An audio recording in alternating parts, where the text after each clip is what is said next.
राष्ट्रवादी काँग्रेसने आपल्या सर्वोच्च नेतृत्वाच्या विरोधात केल्या गेलेल्या वक्तव्याचा निषेध करण्यासाठी ठाण्यामध्ये आंदोलन केलंय।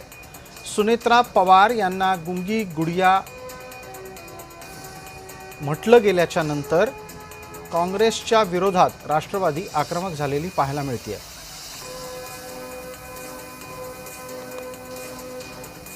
हर्षवर्धन सकपाळ यांच्या फोटोला काळं फासण्यात आलेलं आहे।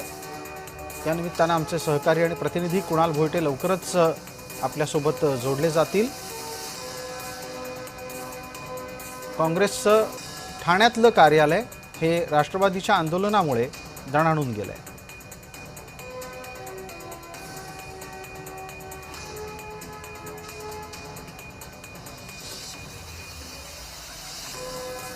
राष्ट्रवादीनं काँग्रेसच्या फलकावर शाईफेक केलेली आपल्याला दिसते। हर्षवर्धन सकपाळ यांच्या फोटोला काळं फासून निषेध व्यक्त करण्यात आलेला आहे।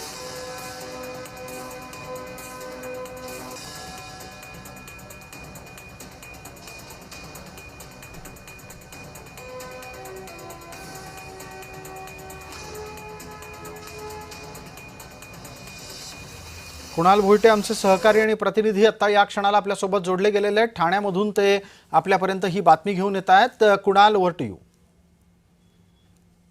सर, खरं तर हर्षवर्धन सकपाळ जे प्रदेशाध्यक्ष आहेत काँग्रेसचे, हे नेहमीच आपल्या वादग्रस्त वक्तव्यांमुळे प्रसिद्ध असलेले देखील पाहायला मिळतात। मात्र राष्ट्रवादीच्या नेत्या आणि उपमुख्यमंत्री सुनेत्रा पवार यांच्या वरती केलेल्या वादग्रस्त वक्तव्यामुळे आता राष्ट्रवादी काँग्रेस अजित पवारांची जी आहे ती ठाण्यामध्ये आक्रमक झालेली आहे। सध्या या ठिकाणी पोलीस छावणीचं स्वरूप जे आहे ते या काँग्रेस कार्यालयाबाहेर दिसून येत आहे आणि या काँग्रेसच्या कार्यालयावर लावण्यात आलेला राहुल गांधी यांचा हा फलक पाहतोय। या फलकावरती शाईफेक जी आहे ती राष्ट्रवादीच्या कार्यकर्त्यांनी केलेली आहे, निषेध व्यक्त केलेला आहे। काही वेळापूर्वी जर इथे पाहिलं तर या ठिकाणी खाली हर्षवर्धन सकपाळ यांच्या तस्बिरी पडल्या होत्या ज्याच्यावरती शाई फेटाळली होती। त्याचप्रमाणे हे काँग्रेसचं ऑफिस आहे, कार्यालय आहे, ठाणे कार्यालय आहे आणि या ठाणे कार्यालयाच्या बाहेर जो आपण फलक झेंडा बघतोय, ध्वज बघतोय, हा काँग्रेसच्या ध्वजाला देखील काळं फासण्याचं जे काम आहे ते राष्ट्रवादीच्या कार्यकर्त्यांनी केलेलं आहे। एकंदरीत पाहायचं झालं तर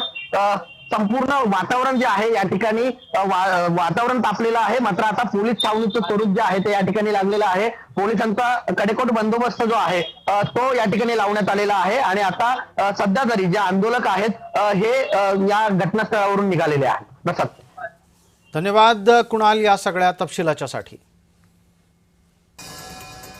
काँग्रेसच्या कार्यालयावर घडलेल्या आंदोलनाची दृश्य आपण जय महाराष्ट्रावर पाहता आहात।